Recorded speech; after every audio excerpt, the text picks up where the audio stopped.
Mummy பேசுறேன், மாமியார் பேசுறேன். ஐயோ, என் பையனுக்கு ஒரு லவ் இருந்தா பரவாயில்ல, நிறைய லவ் இருக்கு. அதுல ஏமா சாரி தெரியாம சொல்லிட்டேன். டார்லிங் 10 கோடி தீபாவளி பரிசு மழையின் பர்னிச்சர் திருவிழா. அன்புடன் darling. Experience your dream retirement life for a day. எங்களை கஷ்டப்படுத்துறது. என் பையனுக்கு வந்து அழகு குத்துனாங்க, எனக்கு வந்து பரிகாரம்ன்ற பேர்ல தலையில தேங்காய் உடைச்சாங்க. இந்த மாதிரி I am not a boomer. சும்மா எல்லாத்தையுமே நான் சொல்ல மாட்டேன். நான் எதுக்குற நடிக்க வர நீ எல்லாம் பேட் வேர்ட்ஸ் எப்பவுமே பேட் வேர்ட்ஸ் மட்டும் யூஸ் பண்ணதே கிடையாது. அவர் அந்த நிலையில பயங்கரமா திட்டாரு. மிலிட்டரி கேம்பஸ்குள்ள போட்டாங்க நைட் ஷூட். எங்களுக்கு place like rest room use பண்றதுக்கு இடம் இல்லை. போய் எங்கேயாவது மரம் எங்கேயாவது தேடி போய் அந்த மரத்துக்கு பின்னாடிலாம் போயிட்டு வரேன்னா ஒரு காரில் அப்படியே வந்து எல்லாரும் அந்த ஷார்ட் இல்லாத நேரத்தில் அப்படியே வந்து ஒரு அந்த ஒரு கார்னரில் அப்படி இப்படி போட்டு கால் மேலெல்லாம் போட ஒன்றும் பண்ண முடியாது. அப்படி அந்த நீங்கள் உங்களுக்கு ஏதோ பிரச்சனை கரெக்டாக பண்ண மாட்டீங்க அப்படின்ட்டு. சார் எனக்கு எந்த பிரச்சனையும் இல்லை சார், உங்களுக்கு தான் ஏதோ பிரச்சனைட்டு வந்துட்டேன். நீ எதிர்த்து பேசிட்டு கட் பண்ணிட்டு எதிர்த்து பேசிட்டேன். நான் ஏதோ டென்ஷன்ல ஏதோ சொல்லியிருப்பேன். எதிர்த்து பேசிட்டு நீ என்ன பண்ண முடியாமல் போனது சேத்து அது மிஸ் பண்ணியிருக்கேன். அந்த ரோல் தான் தாவணி கட்டி ஒரு 10 நாள் ஆஃபீஸ்க்கு போனேன், செலக்ட் ஆகிட்டேன் நான். ஆனால் ஃபேக்காக இருக்காங்க இப்போ. You can't trust anyone. நான் சினிமா பண்ணியிருந்தேன்னா இத்தனை படங்கள் பண்ணிப்பேன். பட் டெலிவிஷன்றதால இது வரைக்கும் 91 சீரியல்ஸ் கம்ப்ளீட் பண்ணி ஆஹா கல்யாணம் 92. மம்மி பேசுறேன், மாமியார் பேசுறேன். ஐயோ, என் பையனுக்கு ஒரு லவ் இருந்தா பரவாயில்ல, நிறைய லவ் இருக்கு. அதுல ஏமா சாரி தெரியாம சொல்லிட்டேன். நான் இங்க பக்கத்துல இருக்கேன், என்ன உனக்கு பிடிக்கல, அந்த பொண்ணு உனக்கு பிடிச்சிருக்கா? பண்ணி நல்லா பாருடா. சீரியல் ஸ்டார்டிங்லேருந்து இப்போ வரலும் நிறைய பேர் வந்துட்டு ஒரு வில்லனிசம் ரோலுக்கு வருவாங்க, திடீர்னு பாசிட்டிவ் ஆகிடுவாங்க. இப்போ ரீசெண்டாக காயத்ரி மேம் பயங்கர பாசிட்டிவ் ஆகிட்டாங்க, ரொம்ப நல்ல பிள்ளை ஆகிட்டா திடீர்னு. எஸ், நீங்கள் மட்டும்தான் வந்துட்டு ஒரே ஸ்டாண்ட்லேருந்து நாங்கள் இப்படி தான் இருப்போன்ற ஒரு குடும்பத்துக்கு ஒரு வில்லி இருந்தால் தான் கரெக்டாக இருக்கும். எல்லாரும் வில்லத்தனை பண்ண அப்புறம் குடும்பம் என்ன ஆகுறது? ஸோ நீங்கள் 2 பேரும் உங்கள் ஸ்டாண்ட்லேயே பயங்கரமாக ட்ராவல் பண்ணிட்டு இருக்கீங்க. எனக்கு என்னன்னா நெகட்டிவ் ரோல் பண்ணுறதே சேலஞ்சான விஷயம். சீரியலில் நெகட்டிவ் ரோல் இன்னும் சேலஞ்சான விஷயம். அது எப்போ முடியணும் தெரியாது, போயிட்டே இருக்கும். பப்ளிக்கை வேற ஃபேஸ் பண்ணணும் நம்ம. ஸோ உங்களுக்கு சொல்லுங்கள், எப்படி இருக்குது பப்ளிக்கோட அந்த ரிசப்ஷன்லாம்? எனக்கு ஸ்டார்டிங்கில் வந்து நான் பயந்தது அதுதான், நீங்கள் சொன்ன மாதிரி பப்ளிக்கோட ரியாக்ஷன் எல்லாம் கோவத்தை அள்ளி கொட்டுவாங்களோன்னு. பட் இருந்துச்சு, லைட்டாக தான் இருந்துச்சு. பட் போகப்போ எப்படின்னா அதுவே வந்து ஃபேன் ஃபேவரட்டாக மாறிடுச்சு. வெளியே போனாலும் வந்து உங்களுக்காக தான் அந்த இதை பார்க்குறேன். ஆக்சுவலாக அந்த வில்லனிசம் பயங்கரமாக இருக்குது, ஸ்டைலாக இருக்குதுன்னு சொல்லிட்டு ஃபுல்லாக மோஸ்ட்டாக காம்ப்ளிமெண்ட்ஸாக தான் வந்துட்டு இருந்துச்சு. அதுவே எனக்கு ஷாக்கிங்காக தான் இருந்துச்சு. இந்த வில்லன் ரோல் சூஸ் பண்ணும்போதே லைக் இந்த இதெல்லாம் வந்து அக்செப்டன்ஸ் பண்ணிட்டேன். ஆக்சுவலாக இந்த மாதிரி தான் வரும், இதெல்லாம் எடுத்துக்கலாம். பட் வில்லனிசம் பண்ணும்போது தான் ஆக்டிங் ஸ்கில் வெளியே வரும், அதுக்கு ஒரு பவுண்டரியே இருக்காதுன்னு சொல்லி தான் எடுத்தது. பட் அதுக்கு ஆப்போசிட்டாக நடந்தது சர்ப்ரைசிங்காக. So yeah, as my son said, இது வந்து இந்த கேரக்டருக்கு வந்து வில்லத்தனமாக பண்ணுறதுக்கு வந்து உங்களுக்கு பவுண்ட்ரிஸே இருக்காது. இப்போ நம்ம எப்படி வேணாலும் நடிக்கலாம். இது வில்லத்தனன்றது, அதாவது பாசிட்டிவாக நடிக்கும் போது கொஞ்சம் லிமிட்டேஷன்ஸ் இருக்கும். இதுக்கு அப்படி கிடையாது, நீங்கள் என்ன வேணாலும் பண்ணலாம், அது பூந்து விளையாடலாம்னு சொல்லுவாங்க தெரியுமா, அந்த மாதிரி. இப்போ ட்ரெண்டு என்னென்னா, அதாவது நம்ம வந்து போடுற பிளானில் வந்து நம்ம ஃபெயிலியர் ஆகிடுவோம். ஒவ்வொரு இடத்துலையும் பவு வாங்கிட்டே இருப்போம் நாங்கள். அதே மாதிரி மற்ற கேரக்டர்ஸ் வந்து எங்களை கஷ்டப்படுத்துறது. இதுலேயே எடுத்துக்கிட்டிங்கன்னா பார்த்தீங்கன்னா, என் பையனுக்கு வந்து அழகு குத்துனாங்க, எனக்கு வந்து பரிகாரம்ன்ற பேரில் தலையில் தேங்காய் உடைச்சாங்க. இந்த மாதிரி ஹியூமரான விஷயங்களை வந்து இப்போ ஜனங்க வந்து என்ஜாய் பண்ண ஆரம்பிச்சிட்டாங்க. ஸோ இப்போ எங்களுக்கும் வந்து நிறைய ஃபேன் ஃபாலோவர்ஸ் நிறைய பேர் இருக்குது. ஸோ நீங்கள் உங்கள் அம்மா கிட்டேருந்து என்ன லேர்ன் பண்ணிக்கிட்டீங்க சோஃபார்? இவங்க வந்து நான் ஒரு சீனியர் ஆர்டிஸ்ட்டுங்கிற எந்த ஒரு இது பந்தாவும் என்கிட்ட காட்ட கிடையாது. நான் பிகினர்னு அவங்களுக்கு நல்லாவே தெரியும். கொஞ்சம் ஒரு 1.1% கூட கொஞ்சம் இன்டிமிடேட்டிங்காக இருந்ததே கிடையாது ஒரு டைம் கூட. என்னை முடிஞ்ச அளவுக்கு எந்த அளவுக்கு எனக்கு கம்ஃபர்டபுளாக வச்சுக்கிட்டா இந்த ஒரு பிகினர் ஆர்டிஸ்ட் வந்து அவன் பெர்ஃபார்மன்ஸ் வெளிக்கொண்டு வர முடியும் அப்படிங்கிற ஒரு தெளிவான விஷயம் வந்து எங்கள் செட்டில் இருக்க எல்லா ஆர்டிஸ்ட்டுமே. பட் ஃபஸ்ட்டு ஆர்டிஸ்ட் நான் இதை பார்த்துருந்தது இவங்ககிட்ட தான். நான் ரொம்ப கம்ஃபர்டபுள் ஆகிட்டேன் அவங்ககிட்ட. ஆக்சுவலாக I am not a boomer. சும்மா எல்லாத்தையுமே நான் சொல்ல மாட்டேன். நான் அந்த ஸ்பேஸ் கொடுத்துருவேன். அவங்க வந்து லேர்ன் பண்ணுறாங்க, அவங்களுக்கு தெரியும், நாங்கள்லாம் இப்போ கற்றுக்கிட்டு வந்தவங்க தான். ஸோ அவங்களே லேர்ன் பண்ணுவாங்க. அதனால் நான் வந்து இது இப்படி நடிக்கணும் அது அப்படி நடிக்கணும்லாம் என்றைக்குமே நான் சொன்னதே கிடையாது. நிறைய விஷயங்கள் வந்து அவங்க கிட்டேருந்து லேர்ன் பண்ணிட்டே இருக்கீங்க. இருந்தாலும் திட்டம்லாம் வந்து ஆரம்பத்தில் வாங்கினேன்னு சொன்னீங்களே, அதிகபட்ச திட்டு உங்கள் டேரக்டர் கிட்டேருந்து நீங்கள் வாங்கினது என்னவா இருக்கும்? ஒரு சின்ன பர்சனல் இஷ்யூ வந்துச்சு. அப்போ வந்து இவர் ஃபாஸ்ட்டான டைரக்டர் இல்லையா, ஸோ டக்குன்னு சீன் எடுத்துகிட்டு போக பார்ப்பார். அன்றைக்கி வேறு ரொம்ப அதிகமான சீன்ஸாக இருந்துச்சு. என்னோடய சீன் வரும்போது டேக்ஸ் வந்து 3-4 டேக்ஸ் போகும். யூஸ்வலாக 1 or 2 டேக்ஸில் முடிச்சிருவேன். அந்த அன்றைக்கின்னு பார்த்தா 3-4 டேக்ஸ் போச்சு. அவரும் வந்து ஒரு மாதிரி வேற ஒரு வேர்ல்டில் இருந்தார்.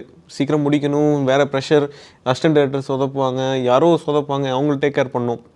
இதுக்கு நடுவில் லைட்டும் போயிட்டுருக்கு, வேறு டே சீன்ஸும் வேறு எடுக்கணுங்கிறபோது அப்போ நான் சொதப்புறும் போது எனக்கு திட்டிடுறாரு நல்லா பயங்கரமாக, எதுக்குற நடிக்க வர நீ எல்லாம் அப்படின்னு சொல்லிட்டு.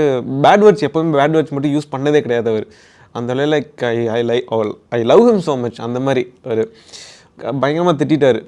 அதுக்கப்புறமா லேட்டராக கேட்டார் என்னாச்சுன்னு. அப்போ இந்த மாதிரி பர்சனல் இது அப்படின்னு சொல்லிட்டு அதுக்கப்புறம் ஏதாவது இன்னும் ஓகேவா சார் சீன் ஓகே வந்துருக்குதா அப்படின்னு சொன்னோன்னே, இல்லை அதனால நான் பார்த்துக்கிறேன் விடு அப்படின்ட்டாரு. அண்ட் மேம் உங்கள் செட்டில் வந்துட்டு இவர் மட்டும் இல்லை, இன்னும் நிறைய வந்து நியூ கமர்ஸ்லாம் இருக்காங்க. ஸோ அவங்கக்கிட்ட நீங்கள் வந்து பார்த்து வியந்த ஒரு யூனிக்னஸ் ஏதாவது இருக்கா? இது வந்து அக்ஷயா சொல்லலாம். அக்ஷயா என்ன பண்ணுவான்னா, நடிக்கும் போதெல்லாம் க்ளோஸ்அப்லாம் நடிக்கும் போது என்ன பண்ணுவான்னா, டைரக்டர் பக்கத்துலேயோ இல்லை கேமரா பக்கத்துலேயோ பின்னாடி போய் உட்காந்துட்டு பார்த்துட்ருப்பாள். நான் எப்படி வந்து கண்ணு உருட்டி நடிக்கிறேன், அது முடிச்சதுக்கப்புறம் சொல்லுவாள், நான் வந்து இப்போ ஹீரோன்னு நடிக்கிறேன், அப்புறமா நான் வில்லியா நடிப்பேன்ல, அப்போ வந்து யூஸ் பண்ணிப்பேன் இது அப்படி சொல்லிட்டு நீங்கள் இப்படி தானே பார்க்குறீங்க அப்படின்னு உருட்டி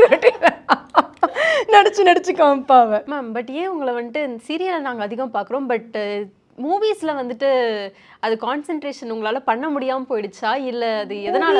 நான் வந்து பிரியமானவளே பண்ணேன், சிம்ரனோட தங்கச்சியும் அதில் பண்ணேன், அது நல்லா வந்தது. ஃப்ரெண்ட்ஸ் மலையாளமில் வந்து பண்ணேன். என்னன்னா நம்ம சீரியலுக்கும் சினிமாவுக்கும் டேட் அட்ஜஸ்ட் பண்ணுறது ரொம்ப ரொம்ப கஷ்டமான ஒரு விஷயம். ஒன்று அது பண்ணணும், வெயிட் பண்ணி இல்லை இதை எடுத்துக்கணும், அப்படி தான். அதனால் எனக்கு நிறைய ஆஃபர்ஸ் அந்த நேரத்தில் வந்தது. பட் என்னென்னா இதை கம்ப்ளீட்டாக விட்டுட்டு வரணும்னு ஒரு கண்டிஷன் இருந்ததால் என்னால் இதை விட்டுட்டு போக முடியல. பிகாஸ் எனக்கு வந்து சீரியல் ரொம்ப பிடிச்ச விஷயம். அண்ட் நான் விரும்பின மாதிரி கதாபாத்திரங்கள் இதில் கிடைச்சதால எனக்கு வந்து ரொம்ப சந்தோஷம் தான். அதுவாக இருந்தால் என்ன எதுவாக இருந்தாலும் எனக்கு பிடிச்ச விஷயம் நான் பண்ணுறேன். இந்த மம்மி அப்படின்ற பாண்ட் வந்துட்டு எப்போ ரொம்ப ஸ்ட்ராங் ஆச்சு? பார்த்தோன்னே மம்மின்னு கூப்பிட்டுட்டீங்க, ஓகே உங்களுக்கு மம்மி ரோல், பட் வந்துட்டு ஒரு இமோஷனல் கனெக்ட் இருக்கும்ல. எனக்கு அந்த எமோஷனல் கனெக்ட் ஃபஸ்ட் அந்த சொன்னேன்ல ஃபஸ்ட்டு டே ஆஃப் இது, அப்போ வந்து எனக்கு ரொம்ப ஒரு மாதிரி சர்ப்ரைசிங்காக எனக்கு ரொம்ப இம்ப்ரெஸ் ஆகிட்டேன். அந்த ஃபஸ்ட்டு டே நான் அவங்களுக்கு ட்ரீட் பண்ண விதத்துலேயே வந்து எனக்கு அவங்களுக்கு ரொம்ப பிடிக்க ஆரம்பிச்சிருச்சு. அப்போ இருந்து என்னென்னா வந்து சீன் நான் அது எப்படி ரிஃப்ளெக்ட் ஆக ஆரம்பிச்சதுன்னா, சீனில் வந்து வாங்க மம்மி போங்க மம்மின்னு இருந்துச்சு, நான் என்ன பண்ணேன்னா வா மம்மி போ மம்மின்னு மாற்றிட்டேன். ஸோ அப்படின்னு அந்த ஒரு சின்ன சின்ன விஷயங்கள் அப்படியே கேரி அவுட் ஆனது. அது எப்படி நான் எக்ஸ்பிரஸே பண்ணல, பட் அப்படியே லைக் அந்த ஒரு இது மாறிடுச்சு எனக்கு. I don't have kids in real life. So எனக்கு வந்து இந்த ஒரு மம்மின்னு அந்த ஒரு ஆட்டோமேட்டிக்காக அதை நாங்கள் அந்த ஒரு அட்டாச்மெண்ட் எங்களுக்குள்ளே வந்து வந்துடுச்சு. என்கிட்ட ஒரு செக்மெண்ட் இருக்கு மேம், ஒரு சின்ன ஸ்டேட்மெண்ட் இருக்கு, அது உங்க செட்ல யாருக்கு சூட் ஆகும்? இல்லை எனக்கு படபடப்பாகுது, சீக்கிரம் சொல்லுங்க. ஃபர்ஸ்ட் ஸ்டேட்மெண்ட் என்னன்னா, எப்ப பார்த்தாலும் சோறு சோறு சோறுனே இருப்பாங்க. டென்ஷன் பார்ட்டிப்பா அது நான் தான். சுற்றி இருக்கவங்க யாராவது வந்து நமக்கு நடிக்கிறோம், சுற்றி இருக்கவங்களுக்கு எதுவும் வேலை இல்லைல்ல, ஏதாவது வந்து மொபைலில் வந்து நோண்டிட்டு சத்தமாக பேசிட்டு ஏதாவது மியூசிக் எதாவது போட்டு சும்மா இருக்கிறீங்களா நீங்கள் கொஞ்சம் நேரம் அப்படின்னு கோவம் அங்கே எப்போ வரும் தெரியாது எனக்கு. ஆமாம், சிங்கிள் டேக் சிங்கம். என்னை பொறுத்தவரை இவங்க தான் ஃபஸ்ட்டு பார்த்து இம்ப்ரெஸ் ஆனது இவங்க தான். லைக் எல்லாமே வந்து அந்த அதே ஒரு டைம் இவங்க நான் ஸ்டார்டிங்லலாம் லேர்ன் பண்ணும்போது அதான் நின்று பார்த்துக்கிட்டே இருப்பேன். மோஸ்ட்டாக இவங்கெல்லாம் சிங்கிள் டேக் தான் எடுப்பாங்க. நான் சூஸ் சார். ஓகே மேம், நீங்கள் யாரையாவது சூஸ் பண்ணணும்னா யார் சூஸ் பண்ணுவீங்க? என் பையனுக்கு தான் அது கொடுப்பேன் நான். லவுட் ஸ்பீக்கர், என்ன பேசினாலும் சத்தமாக தான் பேசுவாங்க. லவுட் ஸ்பீக்கர் அது மொத்த டிவியுமே சொல்லலாம் ஆக்சுவலாக. ஆமாம். சேட்டர் பாக்ஸ் வாயை திறந்தா மூடவே மாட்டாங்க, அடுத்து டேக்குன்னு சொன்னாதான் அமைதியாவாங்க. அந்த மாதிரி பேசிட்டே இருக்கிறது நான் ஸ்டாப்பா பேசிட்டே இருக்கிறது வந்து காயத்ரி ஒரு லிஸ்ட்ல சேர்க்கலாம். Silent killer Akshu, silent killer Akshu. பெரியப்பா கேரக்டர் ராகவன், அவர் எப்படின்னா வந்து அவருக்கு தோனின்னு பேர் வச்சிருக்கோம். ஏன்னா வந்து சைலண்டா இருப்பாரு, ஏதாவது டைலாக் பேசினாருன்னா 6 அடிச்ச மாதிரி தான் பேசுவார் டைலாக், அப்படியே நச்சுன்னு ஒரு மாதிரி. அவரு கூட தான். ஸோ உங்களோட இந்த ஆக்டிங் ஜேர்னியில் வந்துட்டு உங்களுக்கு ஸ்ட்ரகிள்ஸ் அப்படின்னு இருந்த விஷயங்கள் என்ன மேம்? ஆத்மான்னு ஒரு சீரியல், அது வந்து ஒரு ஹாரர் சப்ஜெக்ட். நான் ஹாரரே பண்ண மாட்டேனே அப்போ ஏதோ தெரியாமல் மாட்டிக்கிட்டேன். ஆரம்பத்தில் மிலிட்ரி கேம்பஸ்குள்ளே போட்டாங்க நைட் ஷூட் எங்களுக்கு. there was no place like rest room use பண்ணுறதுக்கு இடம் இல்லை.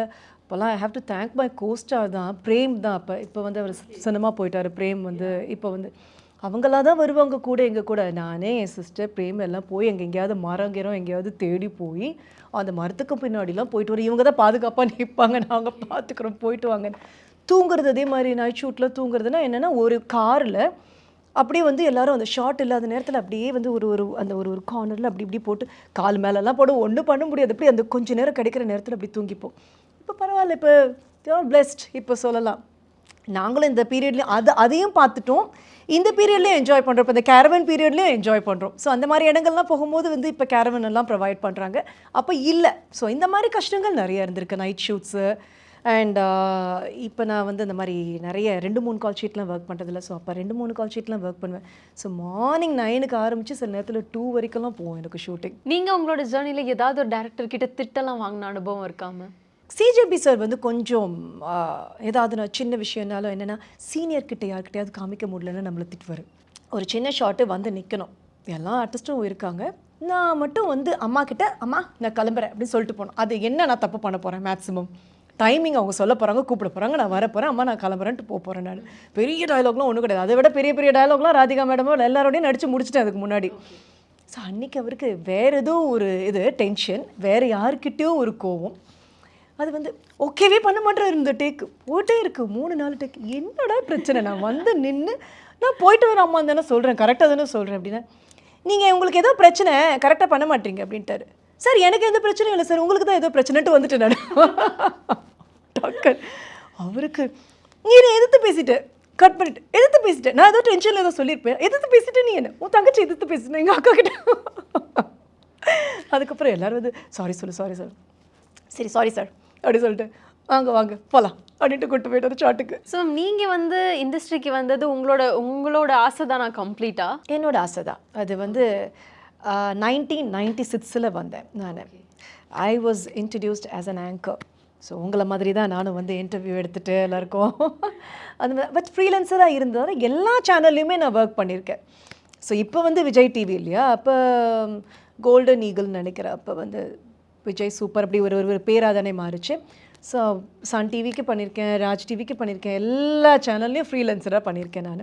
ஸோ ஆங்கரிங்லேருந்து தான் என்னோடய ஜேர்னி ஆரம்பிச்சது. அதுக்கப்புறம் I was into modelling for some time, மாடலிங்கும் பண்ணேன் நான். சினிமா நடிக்க ஆரம்பித்தேன், சைமல்டேனியஸாக எனக்கு சீரியலும் வந்துருச்சு. ஸோ சித்தி எனக்கு வந்து ஒரு பெரிய turning point in my career. அதுக்கு முன்னாடி நிறைய பண்ணாலும் வந்து என்ன எல்லாருமே ரெக்கக்னைஸ் பண்ணது வந்து சித்தின்ற சீரியலில் தான்.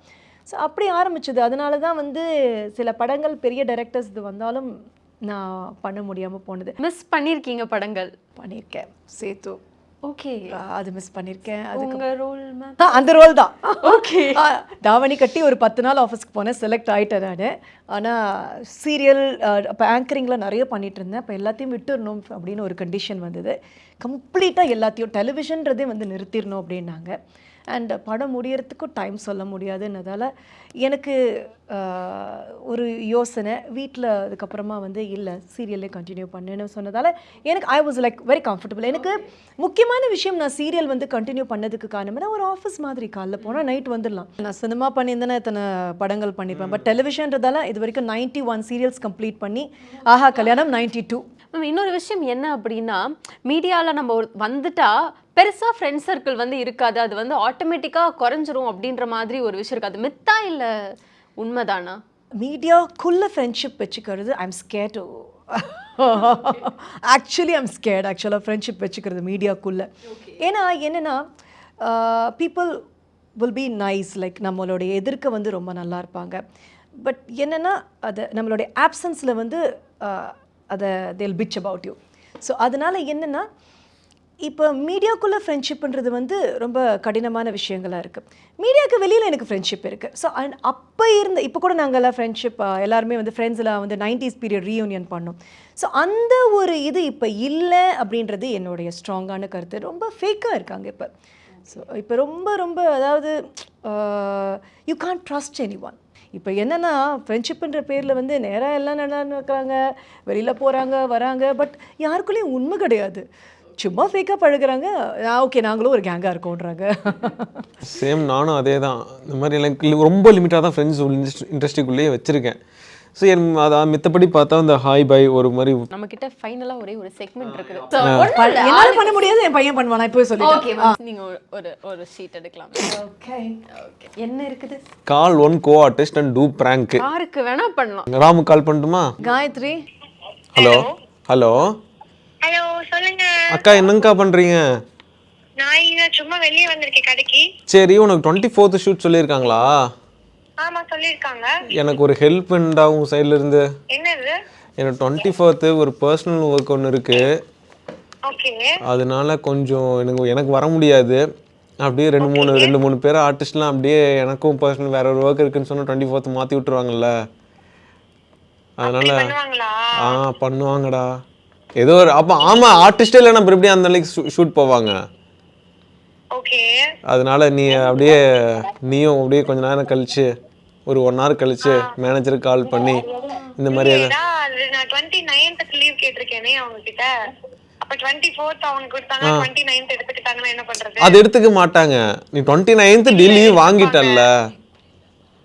இல்ல 20 அப்படி இல்லையே 20 அப்ப 24 நீ அப்ப 24 எடுத்துக்கோமா 29 எடுத்துக்கூடாது. இப்ப பாத்தியா நீ செல்ஃபிஷா உனக்காக மட்டும் பேசுற, எனக்காக பேச மாட்டேன்ற பாத்தியா?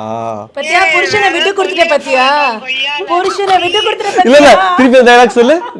அந்த டைலாக் சொல்லு. ஏன் கொய்யால ஏதாவது சொல்லிட போறேன். நான் வந்து போன வாரமே வாங்கி வச்சு உட்கார்ந்துட்டு இருக்கேன். இப்படி வந்து டேட் எனக்கு வாங்கி தரியான்னு கேக்குறேன். அடியே வாயை கொஞ்சம் பார்த்து இதுக்கு மேல லைவ்ல இருக்கும். ஹலோ மாமியார் பேசுறேன் செல்லம். லைன்ல மம்மி பேசுறேன், மாமியார் பேசுறேன். ஐயோ நாங்க லைவ்ல இருக்கோம். அட பாவிடி. அதனால கால் பண்ணு. நான் கெடுத்தனடா. பரவாயில்லடா, ஸ்டார்டிங் சப்போர்ட் பண்ற மாதிரி பேசுனீங்க. டேய் நீ இன்னும் லைவ்ல தான்டா இருக்க. நீ அதே மாதிரி பேசிட்டு இருக்கடா இன்னும். எனக்கு 29 வேணானா நான் கால் பண்ணி இந்த மாதிரி சார் 24 நான் வரேன். 24th வந்து நான் பேசிக்கிறேன் நேரா.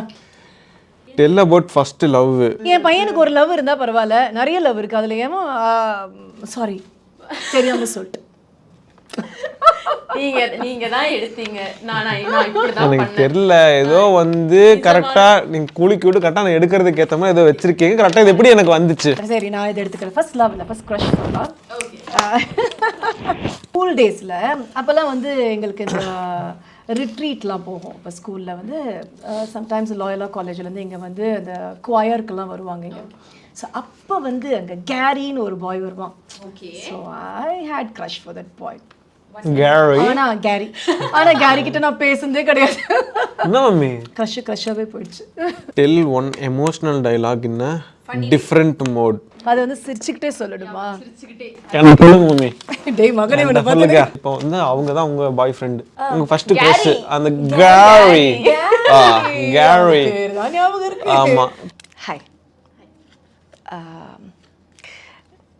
நீங்க பாடுறது எனக்கு ரொம்ப பிடிக்கும். I like the way you sing. நீங்க எப்போ பார்த்தாலும் அந்த பொண்ணுக்கே சொல்லி கொடுத்துட்டு இருக்கீங்க பாட்டு. I like her. What? Yes, I like her. Sorry. Did I hear something wrong? Please. I like her. You like her? You like her? You idiot, you like her? Huh? நான் இங்க பக்கத்துல இருக்க, என்ன உனக்கு பிடிக்கல, அந்த பொண்ணு உனக்கு பிடிச்சிருக்கா? பண்ணி நல்லா பாருடா, என்ன பாருடா, அங்கேயேடா பாக்குற, என்ன பாருடா. டேய் மகனே முடிஞ்சிருச்சு. ஐயோ இதுல எனக்கு என்ன தெரியுமா தெரிஞ்சு, இவங்க கொடுத்த பர்ஃபார்மன்ஸை தாண்டி அவங்க எங்கேயோ சமத்தியா வாங்கியிருக்காங்க, உங்க பிளேஸ்ல இருந்திருக்காங்கிற மாதிரி தோணுது எனக்கு. நான் கொஸ்டின் கேட்கறேன், நீங்க அந்த இடத்துல நீங்க இருந்திருக்கீங்களா இல்லையா சொல்லுங்க. நான் பார்த்த பல பசங்க என்ன பார்க்காம பல பேரை பார்த்திருக்காங்க. இதெல்லாம் லைஃப்ல நடக்கிறது. சும்மா இந்த புள்ளைய டார்ச்சர் பண்ணிட்டு நீங்க தான். ஆமா மம்மி. பயமா இருக்கு இது எடுக்கிறது. You have one chance to skip. Imitate one co-artist. என்னது? வந்து காயத்ரி எடுத்து பண்றேன். காயத்ரியா? சரி ஓகே. நாங்க அதை வச்சு கரெக்டா இருக்கான்னு கெஸ் பண்ணிக்கிறோம். ஹே கௌதம் வந்துட்டியாடா? எப்படா வந்த? நான் அப்படியே வந்துட்டேன் தெரியுமா? நான் வந்து மேக்கப் போட்டு ரெடி ஆயிட்டேன். நிச்சி சாப்பிட்டியாடா நீ? எங்க என்னடா எடுத்துட்டு வந்த? ஏ ஐஸ்வர்யா தூங்கிட்டே இல்லையா அப்படின்னு கேட்பேன். நான் தூங்கிட்டேன் கௌதம், இப்படியே படுத்த நான் தூங்கிட்டேன். ஆமா மம்மி, ஆமா மம்மி அப்படின்னு கேட்டா. So sweet ma'am and very happy. இவ்வளோ நேரம் வந்து உங்களோட ஜேர்னியை பற்றியும் உங்களோட சீரியலை பற்றியும் ரொம்ப ஸ்போர்ட்டிவான நிறைய விஷயங்கள் பேசிகிட்டு இருந்தீங்க. And all the very best ma'am. இந்த சீரியல் நீங்கள் சொன்ன மாதிரி இன்னும் 1 வருஷம் இல்லை 2 வருஷம் போனால் கூட ஆச்சரியப்படுறதுக்கே இல்லை. அதை ஆசைப்படுறோம் நாங்கள். It was a pleasure. என்ன முக்கியமான விஷயம் என்னென்னா, என் பையனோட நான் வந்து சேர்ந்து இந்த இன்டர்வியூ கொடுத்ததில் வந்து எனக்கு ரொம்ப ரொம்ப சந்தோஷம். அண்ட் இது எனக்கு ஒரு இன்டர்வியூ மாதிரி இல்லை, சும்மா வந்து யாரோ தெரிஞ்சவங்களோட பேசுகிற மாதிரி தான் இருந்தது எனக்கு. லைக் இது புதுசாக உங்களை பார்க்குற மாதிரியும் இல்லை, நாங்கள் ஈஸியாக கனெக்ட் ஆகிட்டோம் உங்களோட வந்து. Thank you so much. My pleasure. Thank you so much. All the very best. Thank you Thank you so much. Thank you so much. Darling 10 கோடி தீபாவளி பரிசு மழையின் பர்னிச்சர் திருவிழா. அன்புடன் darling. Experience your dream retirement life for a day.